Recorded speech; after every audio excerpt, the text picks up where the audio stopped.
कथा क्या कह रही है? गजेंद्र सरोवर में पत्नी बच्चों के साथ आनंद विहार कर रहा, स्नान कर, गर्मी में स्नान का बड़ा मजा है। तो एक मगरमच्छ ने उसका पैर पकड़ा। अब देखो, गजेंद्र जीव है और संसार सरोवर है। अब मगरमच्छ काल का रूप है, यानी हम सब भी संसार रूपी सरोवर में हैं। हम सबको आनंद आ रहा है, लेकिन हमको ये याद रखना चाहिए कि हमारे भी पैर को काल रूपी मगरमच्छ ने पकड़ के रखा है। तो जब समय आता है तो पैर पकड़ के ही काल हमको खींचता है। इसीलिए जो मरने लगते हैं ना, उनका सबसे पहले पैर ही शून्य होता है, पैर ठंडा पड़ने लगता है। मृत्यु पैर की तरफ से ही होती है। इसीलिए भागवत ने कहा कि मगरमच्छ ने उस हाथी के पैर को पकड़ा। यानी मृत्यु जब भी होती, देखिए जब कोई मरता है तो उसके पैर को पहले तालू को रगड़ा जाता है। इस बात की पुष्टि किया था सुकरात जी ने। सुकरात जी मरते समय उपदेश दे के देखो मेरे पैरों को मृत्यु ने पकड़ लिया, यानी पैर की तरफ से मृत्यु होती है। तो हाथी के पैर को गजेंद्र ने पकड़ा है, यानी हम सबके भी पैर को काल रूपी मगरमच्छ ने पकड़ा है। अब कथा कहती है कि 1 माह तक युद्ध चलता रहा। हाथी खूब जोर लगाए, उसके पत्नी बच्चे जोर लगाए, उसको किनारे तक लेके आते। मगरमच्छ बलवान है, क्योंकि जल का जीव है, जल में उसका बल ज्यादा है, खींच के लेके चला जाता। इसका अर्थ यह है कि आप और हम भी जब बुढ़ापे में काल हमको पकड़ता है ना, तो पत्नी बच्चे दवा कराते हैं, यहाँ वहाँ ले जाते हैं। लेकिन लाख बचाना चाहो, महीने 2 महीने दवा कराओ, बच कोई नहीं पाता। मृत्यु आ जाए तो कौन बचाएगा? अच्छा, कथा कहती है कि 1 महीना जब बीता तो हाथी मरा नहीं था, अभी तो युद्ध चल रही था। लेकिन पत्नी और बच्चे छोड़ के चले गए। यानी आप और हम बीमार पड़ जाए तो लाख आपने दुकान खोल के कमाया हो, मकान बना के कमाया हो, जिन बच्चों के लिए कमाया है, 1-2 साल की सेवा के बाद सब खुश हो जाते हैं। फिर वही बच्चे और बहुएं चाहते हैं कि जल्दी मर जाता। पत्नी बच्चे छोड़ के चले गए, और जब चले गए, अब एकांत में हुआ तो इसको ईश्वर की याद आई। इसीलिए भागवत कहती है एकांतवासो लघु भोजनादो मौनम निराशा करणा वराधो। एकांत क्यों? क्योंकि एकांत में ही उस परमात्मा से एक होने की अकल आती है। जब हम लेकिन एकांत भी ज्ञानी के लिए है। अज्ञानी आदमी एकांत होगा तो फिर मनोराज करेगा, ज्ञानी एकांत होगा तो चिंतन करेगा। इसीलिए एकांत भी महापुरुषों के सानिध्य से ही लिया जाए। अनुभव करके देखिए, जब हम और आप बोलते हैं ना, तो बोलते हैं तो जितना सोचते हैं उतना बोलते हैं, लेकिन मौन हो जाइए तो बहुत ज्यादा बोलते हैं, मन ही नहीं सोचते रहते हैं। तो एकांतवास एक साधना है जो महापुरुषों के सानिध्य से हो तो ज्यादा लाभ है। एकांत में हुआ है ये हाथी, अब इसे ईश्वर की याद आई और इसने ईश्वर को पुकारा। कभी का सुन रखा होगा सत्संग, और ईश्वर के पुकारने का लाभ क्या मिला? जब ईश्वर नहीं मन लग रहा है तो जाओ, कोई दिक्कत नहीं। भगवते वह गोस्वामी तुलसीदास जी ने कहा है, तुलसी पूर्व के पाप से हरि चर्चा में सुहार, जैसे ज्वर की जोर से भूख विदा हुई जाए। आपका पुण्य कमजोर है तो आपको नाच अच्छी लगेगी, टीवी अच्छी लगेगी, मोबाइल देखेंगे, कथा में नहीं बैठ सकते भाई, वो अच्छा ही नहीं लगेगा। ये हर कोई नहीं हो सकता, सबके बस की बात नहीं है साहब।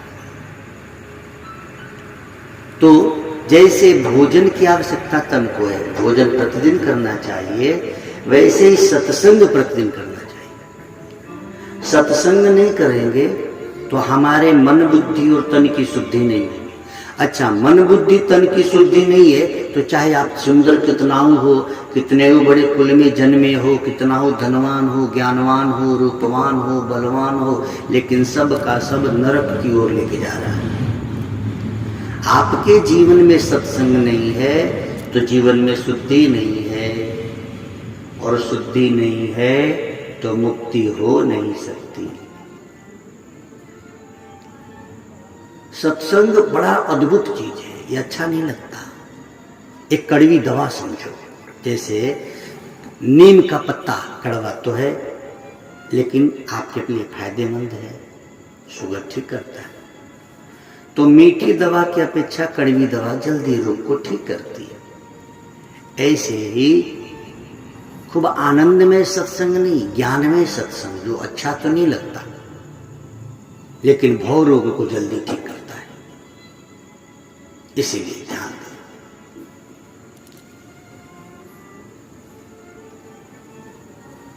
एक राजा था, वो राजा अपने नगर के सारे ब्राह्मणों को बुलाया, बोले तुम लोग बहुत ज्योतिष जानते हो, आप लोग कहते हैं कि अमुक नक्षत्र अमुक लग्न में अमुक तिथि को इतने बजे आप जन्मे तो आप में राजयोग, इसलिए आप राजा हो गए, कुंडली देखते हो।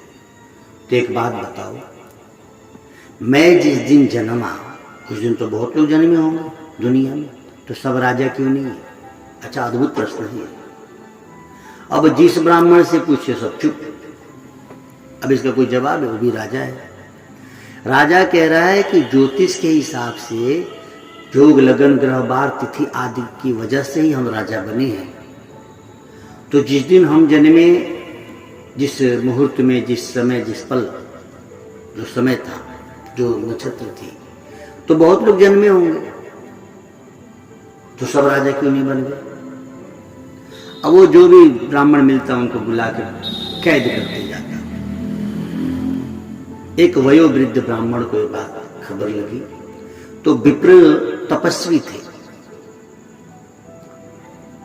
उन्होंने आके कहा कि सुनो राजा,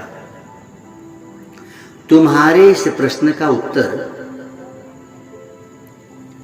जंगल के एक महात्मा है, वहां जाओ, वो देंगे। तपस्वी थे, ध्यान लगा के बता दिया। अच्छा, राजा को कौतूहल था अपने प्रश्न का उत्तर पाने को, तो राजा पहुंचे। जब राजा पहुंचे जंगल में तो देखा कि वो महात्मा अंगारे खा रहे थे, लाल आग का अंगारा, उसी को भोग लगा रहे थे। राजा को आश्चर्य हुआ, जाके प्रणाम किया और पूछा, महाराज मेरे प्रश्न है, जब मैं जन्मा उस समय बहुत लोग जन्मे, तो सब राजा क्यों नहीं बने? तो उसने कहा कि देखो इस समय मुझे भूख बहुत लगी है, इतनी भूख लगी है कि मैं अंगारा खा रहा हूं। इससे आगे वाले जंगल में जाओ और वहां जो महात्मा रहते हैं ना, उनसे पूछो, तुम्हारे प्रश्न का उत्तर देंगे। तो राजा अब महापुरुष को प्रणाम करके आगे वाले जंगल में पहुंचा। जब आगे वाले जंगल में गया तो वहां भी एक महात्मा बैठे थे। वो महात्मा अपने ही शरीर को नोच के खा रहे थे, अपने शरीर का ही मांस। अब सोचो कितना विचित्र रहे होंगे। राजा को आश्चर्य हुआ, ये महात्मा जटा है, कृष्ण का शरीर है और अपने ही शरीर को चबा रहे, ये कैसे? खैर राजा ने प्रणाम किया और कहा, महाराज मेरा प्रश्न। संत ने कहा कि मैं तेरे प्रश्न का उत्तर नहीं दे सकता। इस जंगल के पार जा एक नगर है, और उस नगर में एक बनिए कहा है बेटा जन्म लेने वाला है, जल्दी जा, देर नहीं करना, वो जन्म लेके कुछ देर में ही मर जाएगा, वो तेरे प्रश्न का उत्तर देगा। राजा भाग के गया, घोड़ा दौड़ाया, जाके सारी बात बताई कि तुम्हारे यहाँ बेटा जन्म लेने वाला है। बोले हाँ महाराज। बोले बस अभी जन्मेगा और जैसे ही जन्मे तुरंत मेरे पास लाना, क्योंकि ज्यादा देर नहीं जिएगा नहीं। तो जैसे ही बच्चा जन्मा भाग कर राजा के पास लाया गया। राजा ने उस बच्चे से प्रश्न किया, उस बच्चे ने कहा कि राजन, हम 4 भाई थे, तुम सबसे छोटे थे और हम चारों राजा के पुत्र थे। एक दिन हम चारों वन में शिकार खेलने गए और भटक गए रास्ता। छोटे छोटे थे हम, तुम सबसे ही छोटे थे। अब हम लोगों को लगी थी भूख, बड़ी जोरों की, बड़ी जोरों की भूख लगी थी, मानो प्राण निकल जाए। हम सबको पोटली मिली आटे की। आटे की पोटली जब हमको मिली उस वन में, तो हम लोगों ने टिक्कर बनाई। समझ रहे हैं ना आप कथा को? टिक्कर बनाए और टिक्कर बना के जैसे ही हम लोग प्रसाद पाने के लिए बैठे, एक वयोवृद्ध संत बड़े भूखे प्यासे भाग कर आए। बोले, मैं कई दिनों से भूखा हूं, मुझे दे दो। तो जब सबसे बड़े वाले भाई के यहाँ गए तो उसने कहा कि अच्छा, तो तुझे हम अपना दे देंगे, तो मैं क्या आग खाऊंगा जो तुमको मिला था आग खाते हुए? दूसरे के यहाँ गए तो बोले कि मुझे भोजन दे दो। तो उसने कहा अच्छा, तो मैं अपना भोजन तुझे देके क्या मैं अपना मांस खाऊं जो तू देख के आ रहा है, जो अपना मांस खा रहा था? और जब मेरे पास आया तो मैंने उस संत से कहा कि अच्छा, तो मैं तुझे दे दूं अपना भोजन, मैं क्या भूखे मर जाऊं? देख, मैं अभी मरने वाला हूं, मां का दूध नहीं पिया। जब तेरे पास गया तो तूने अपना भोजन उससे दे दिया। हम लोग तो एक ही दिन के भूखे थे। तो उस वयोवृद्ध संत ने आशीर्वाद दिया कि हे राजन, जाओ, तुम यशस्वी राजा बनोगे। तो उस जन्म में तो हम लोगों के पुण्य से हम सब राजा थे, लेकिन उस पुण्य का प्रताप यह है कि तुम इस जन्म में भी राजा हो। और हम लोगों को जैसे जैसे उस संत को हम लोग कहे थे वैसे वैसे हो रहा है। हे राजन, एक ही दिन में लाखों करोड़ों फूल खिलते हैं, लेकिन हर फूल के गुण और धर्म अलग अलग है। जो काम चमेली का फूल करेगा वो अड़हुल का नहीं करेगा, कनेर का नहीं करेगा। तो हर फूल के गुण और धर्म अलग अलग हैं और हर फूल का भाग्य भी अलग अलग है। वही फूल किसी संत के चरण में चला जाता है, उसी बाजार से कुछ फूल मंदिर में चले जाते हैं, कुछ फूल अर्थी पे चले जाते हैं, कुछ फूल विवाह में भी चले जाते हैं। तो एक ही समय में सब जन्मे हैं, लेकिन सब अपने अपने कर्मों के हिसाब से ही फल पाते हैं। ये दुनिया में है क्या? कर्म लेना और देना।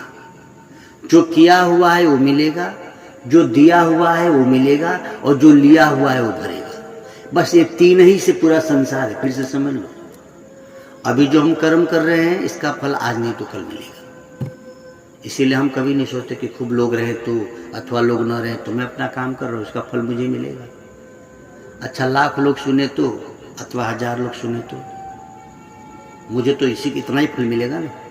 जैसे समझो आप किसी कंपनी में काम कर रहे हो, तो कंपनी के मालिक को लाख करोड़ों का फायदा हो जाए, तुमको तो पेमेंट ही मिलेगी ना, जो तय है। कंपनी कितना नफा में, उससे आपको लाभ है क्या? नहीं। तो हम यदि कथा सुना रहे तो मुझे इसका जो पुण्य वो मिलेगा। सुनने वाला सामने 4 लोग हों कि 40 लोग हों कि 4000, ठीक है। आप कथा सुन रहे हैं तो आपको उसका फल मिलेगा। अब आपके संग में 1000 लोग सुन रहे हैं कि आप अकेले सुन लो, आप जानो, अपना अपना है ना। अच्छा सोचो, 1000 लोग एक साथ बैठे हो और आप भोजन कर रहे हो 1000 लोगों के साथ बैठ के, तो पेट ही अपने ही पेट भर भोजन करोगे कि 1000 लोगों के बराबर करोगे? 1000 लोग के संग करो तो अथवा एक अकेले करो तो आप भोजन तो अपने ही भर करोगे ना भाई। हम बच्चों के साथ जब पढ़ते थे, आप और हम, तो विद्यालय की क्लास में कितने बच्चे होते थे? तो हम लोग अपनी बुद्धि से पढ़ते थे कि सबकी बुद्धि से? अपने ही अपनी बुद्धि से पढ़े हैं हम। क्या फर्क पड़ता है? तो ऐसी मति होनी चाहिए। मैं एक निवेदन करते रहता हूं, आप सभी करूं। देखो, गलत पासवर्ड से तो एक मोबाइल भी नहीं खुलती है। मोबाइल पे जो पासवर्ड डाल दिया आपने, अब दूसरा डालो तो खुलेगी नहीं ना। जब गलत पासवर्ड से मोबाइल नहीं खुलती तो आप सोचो गलत कर्म करने से सुख का द्वार खुलेगा क्या? नहीं खुलेगा।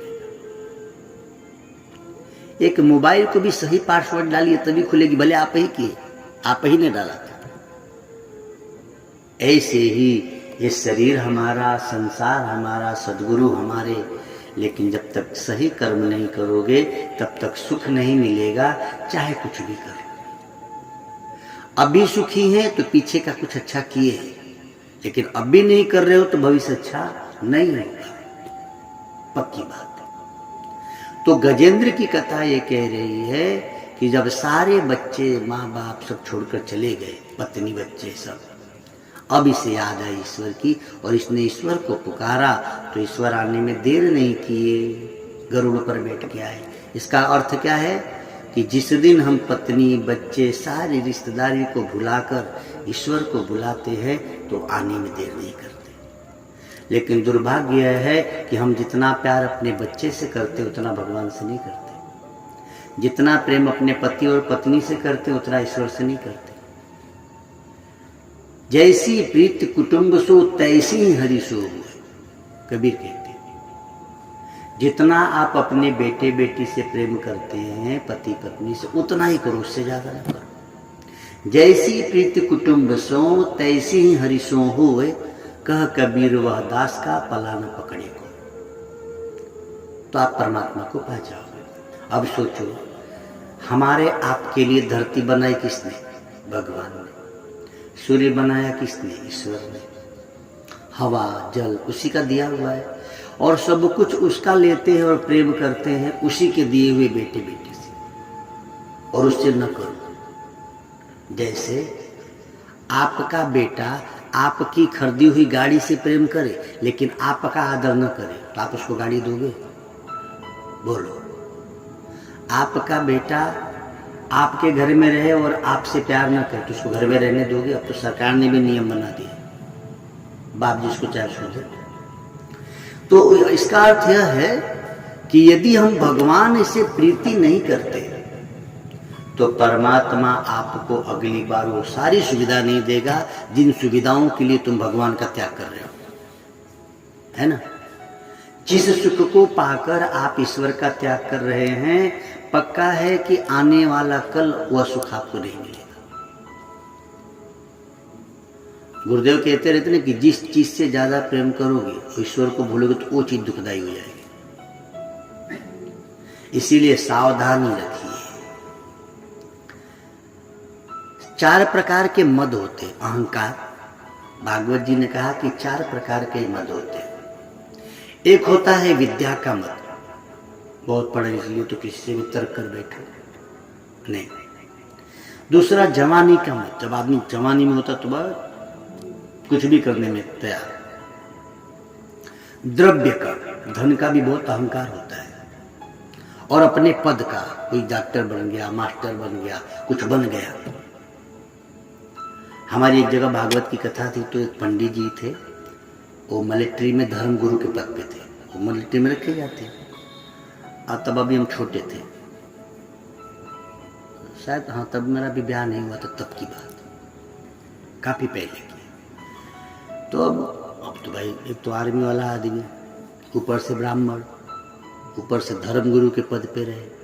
अब उनके गांव में कोई बच्चा कथा सुनाने चले जाए तो कुछ प्रश्न पूछे, हमने उत्तर भी दिया और थोड़ा सा मेरा स्वभाव भी वैसे, हम डांटते बड़ी जल्दी हो, तो थोड़ा सा अपना बताए कि मैं आर्मी में था, ये ठीक है।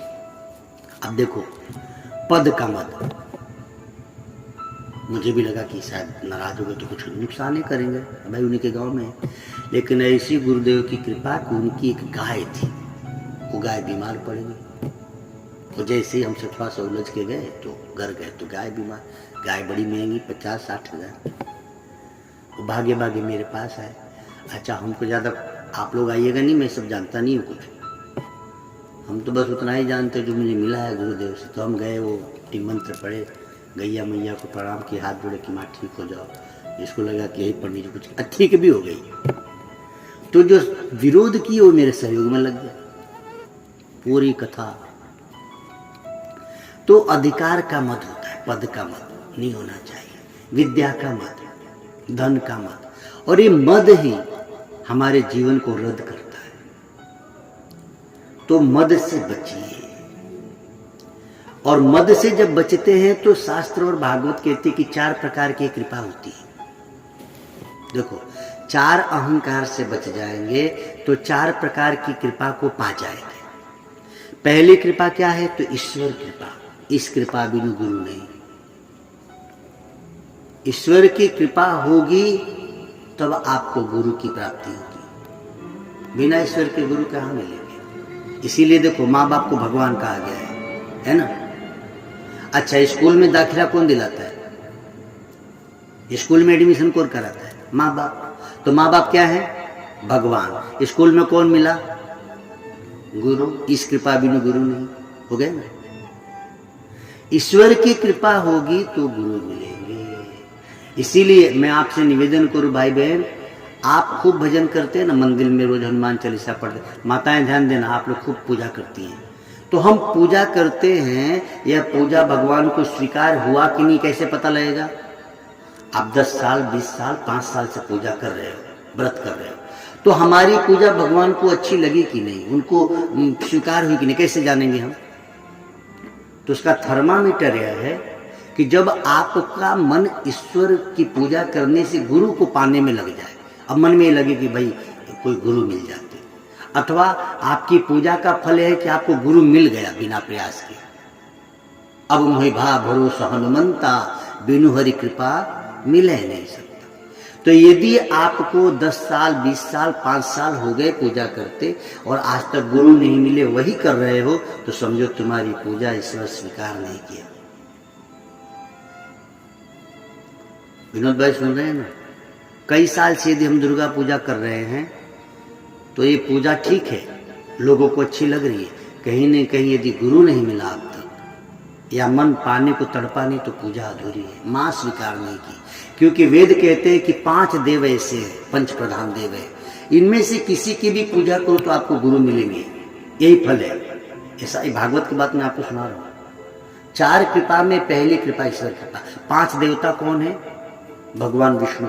भगवान विष्णु के किसी भी रूप का पूजन करो, आपको बिना कहे गुरु से मिला देंगे। भगवान शिव, शिव के किसी भी रूप का पूजन कीजिए, ईश्वर की कृपा होगी, गुरु मिलेंगे। भगवान गणपति जी, माता दुर्गा और भगवान सूर्य, इनमें से किसी की पूजा करो और पूजा यदि उनको स्वीकार हो गई तो आपको अनायास गुरु मिल जाएगा। मुझे याद आता है, हम बहुत छोटे थे तो हम काली माँ के बड़े भगत थे, माता जी के यहाँ रोज नियमित हम दीपक जलाते, तो मुझे गुरु बिना कहे मिल गए। अच्छा, मिल गए तब सब नहीं जाते, तो नहीं जाते इसलिए नहीं कि अब काली माँ से प्रेम नहीं है, ये बात समझ में आ गई कि सब में एक ही है। जैसे कुम्हार के यहाँ जाओ तो कुम्हार के यहाँ कुल्हड़, यहाँ क्या बोलते हैं, समझ गया? चलो, कुल्हड़ अलग है, मटका अलग है ना, उसके यहाँ गुल्लक अलग है, अलग अलग दिखता है लेकिन सब मिट्टी ही तो है। खिलौनों के आकार अलग अलग है, प्रकार अलग है, नाम अलग है, लेकिन तत्वतः देखा जाए तो सब मिट्टी ही है। तो जब सदगुरु मिलते हैं तो बता देते हैं कि सब में वही है। अच्छा, गड़बड़ यह है कि कई शिष्यों को भी ये दिमाग में बात बैठती नहीं गुरुओं की। जैसे गुरु तत्व व्याप्त है ना, जैसे ईश्वर सब में व्याप्त है तो गुरु सब में व्याप्त है ना, गुरु सब में। तो जब गुरु सब में व्याप्त है तो ये बताओ, जो कथा सुना रहा है उसमें है कि नहीं? अब कोई पूछे कि भाई गुरु जी ने कहा है कि नहीं कहा, बाहर तेरी बुद्धि। दुनिया में कोई संत मिले, गुरु तत्व एक है भाई, तो किसी के गुरु हो, कोई संत हो, उसके अंदर मेरा गुरु है, बस ऐसी भाव विचार। और ऐसा भाव नहीं हो पा रहा है तो आपने गुरु के सत्संग को ध्यान से सुना नहीं। यदि भेद करने लगे तो फिर आप अभेद को पाओगे नहीं। तो आपके हमारे अंदर यह ज्ञान हो जाना चाहिए। चाहे कोई संत मिले, कोई ज्ञानी मिले, जानकार हो कि अजानकार हो, अंदर से उसके बोल तो वही ब्रह्म ही रहा है। और गुरु ने कहा अहम ब्रह्मास्मि। तो जब गुरु ने कह दिया कि मैं ब्रह्म हूं, और ऐसे नहीं कहा, अपने सिर पे हाथ रख के कहा कि मैं अपनी कसम खा के कहता हूं, जो मैं हूं वो तुम हो। यह वचन है गुरुदेव के कि मैं अपनी कसम खा के कहता हूं, जो मैं हूं तुम है। तो जब तुम हो तब बताओ भेद रहा? नहीं मैं नहीं तू नहीं अन्य रहा, गुरु शाश्वत आप अनन्य रहा। गुरु सेवत ते नर धन्य यहाँ, तिनको नहीं दुख यहाँ न वहाँ। तो गुरु सेवत ते नर धन्य यहाँ का मतलब गुरु की सेवा कैसे करेंगे? उनके चरणों को दबा देंगे तो खुश हो जाएंगे। कैसे पूजे गुरु चरणन को, अपना लो बस गुरु वचन। तो वे चाहते सब झोली भर ले, इस पर ध्यान जाता नहीं। अटक गए कि कहाँ से आए कौन आए, तो ये नहीं कर रहे हैं तो वो नहीं। अरे भैया हम नाम ले रहे हैं कि नहीं वो महत्वपूर्ण है, कि हम उनका ज्ञान सुना रहे हैं कि नहीं ये महत्वपूर्ण है।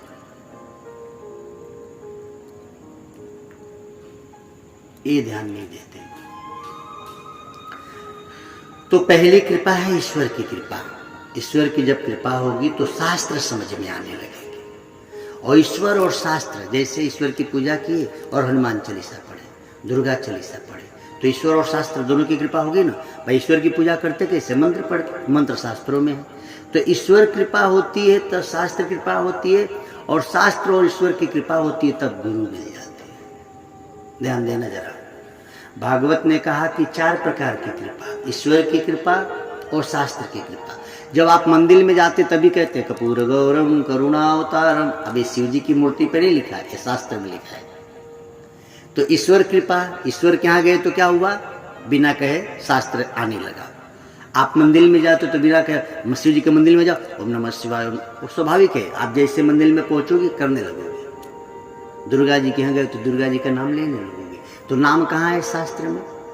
तो ईश्वर कृपा फिर शास्त्र कृपा। अच्छा, ईश्वर कृपा और शास्त्र कृपा हो जाएगा ईमानदारी से, तो अब गुरु कृपा। अच्छा, जब गुरु मिलते हैं तो पीछे की बेवकूफी जो बोले अब इसको रहने दो, अब आगे बढ़ो, तो क्या होगा? गुरु कृपा के बाद आत्म कृपा मिलती है।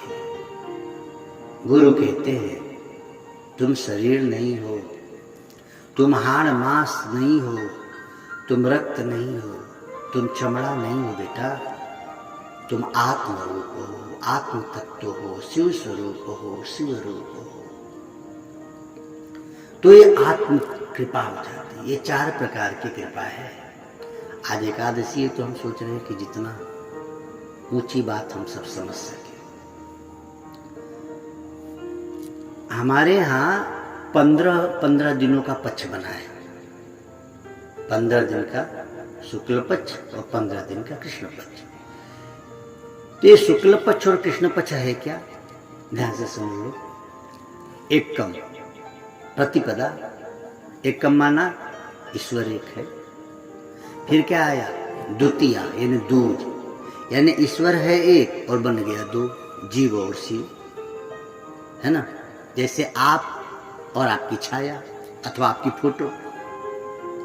और उसके बाद आती है तृतीया। तो इस जीव में 3 गुण आ गए, रजोगुण, तमोगुण, सत्वगुण। फिर क्या आती है? चतुर्थी। ये 3 गुण वाले जीव को 4 पुरुषार्थ चाहिए, धर्म, अर्थ, काम, मोक्ष। फिर क्या आती है? पंचमी। इस जीव के पास 5 तत्वों वाला शरीर मिला हुआ है ना, पृथ्वी, जल, अग्नि, वायु, आकाश। तो 5 तत्व का शरीर है, 4 पुरुषार्थ चाहिए, 3 इसमें गुण हैं, या है जीव लेकिन शिव का ही रूप है। अब इसमें 6 गुण आए और 6 दुर्गुण आए। 6 दुर्गुण क्या है? काम, क्रोध, मद, लोभ, इच्छा, द्वेष, उद्यम, साहस, धैर्य आदि आदि करके 6 गुण भी है, 6 दुर्गुण भी है। इन 6 दुर्गुणों से जब हम पार होते हैं तो सप्तमी मतलब आपके शरीर में 7 केंद्र हैं। जब आप दुर्गुणों से पार होते हैं तो 7 केंद्र जागृत होने लगते हैं। फिर क्या होगा? अष्टमी यानी अष्टधा प्रकृति, पृथ्वी, जल, अग्नि, वायु, आकाश, मन, बुद्धि, अहंकार। इस अष्टधा प्रकृति से हम पार होने लगते हैं, परमात्मा की तरफ बढ़ने लगते हैं। फिर क्या? नौमी, आपके शरीर में 9 द्वार है, और जब अष्टधा प्रकृति से पार होते तो 9 द्वार शुद्ध होने लगते हैं। हरि ही हरि। फिर क्या आते हैं 10वीं, यानी इस 9 द्वार की शरीर में 5 ज्ञान इंद्री और 5 कर्म इंद्री ये शुद्ध होने लगती है। इसके बाद आती है एकादशी, जब इंद्रियां शुद्ध होंगी, ईश्वर की भजन में लगेंगी, तो एकादशी व्रत करो, मन भी शुद्ध होगा। फिर क्या आएगी द्वादशी, इंद्रियां शुद्ध हो गई, मन शुद्ध हो गया, तो ऐसे महापुरुष ओम नमो भगवते वासुदेवाय जप करते हैं। ओम नमो भगवते वासुदेव ये जप करते हैं। तो जब तो अभी हमने भी किया, आप भी कर सकते हैं, लेकिन वो कैसे करते हैं? द्वादशी के बाद त्रयोदशी और चतुर्दशी भवानी शंकरो वंदे श्रद्धा विश्वास रूपिणो। त्रयोदशी शिव और पार्वती जी की रात्रि है, यानी वो महापुरुष श्रद्धा के साथ ओम नमो भगवते वासुदेवाय। तो चतुर्दशी का अर्थ क्या है? 14 जगह पे कामना का वास है। यही वजह है कि राम जी को 14 बरस का वनवास हुआ था। तो जब 14 जगह से वासना मिटती है, श्रद्धा के साथ ओम नमो भगवते वासुदेवाय जप करते हैं, तो जीवन में पूर्णिमा आती है। हो गई पूरे ना पूर्णिमा। तो इस तरह से हम पूर्ण प्रार्थना, पूर्ण गुरु की कृपा मिली, पूर्ण गुरु का ज्ञान पूरा हो गया। अब एक एक गुण बढ़ा, एक कम से, तो पूर्णिमा आ गई। अच्छा, एक एक गुण घटेगा तो अमावस्या भी आ जाएगी। जैसे सीढ़ी लगी है, 15 सीढ़ी है, 15 डंडे हैं सीढ़ी में। अब एक एक सीढ़ी चढ़ो तो छत पे चले गए, और एक एक सीढ़ी उतरे तो जमीन पे आ गए ना। सीढ़ी वही की वही खड़ी है, डंडे 15 ही लगे हैं। नीचे से ऊपर चढ़ो तो छत पे पहुंचे, ऊपर से नीचे आओ तो जमीन पे पहुंचे। कृष्ण पक्ष का अर्थ है कि आप एक एक गुण को छोड़ते जाओगे तो अमावस्या, यानी उस दिन चंद्रमा दिखता नहीं, नाश को प्राप्त हो जाओगे। लेकिन एक एक गुण को सत्संग से धारण कर लोगे तो एक दिन पूर्ण ब्रह्म परमात्मा को प्राप्त हो जाओगे। मर्जी आपकी है, पूर्ण ब्रह्म को पाया जा सकता है। तो पूर्ण ब्रह्म को पाना क्या है तो हाजरा हजूर समझने की बात है। बस समझ में आ जाए तो काम हो जाए। ओम नमो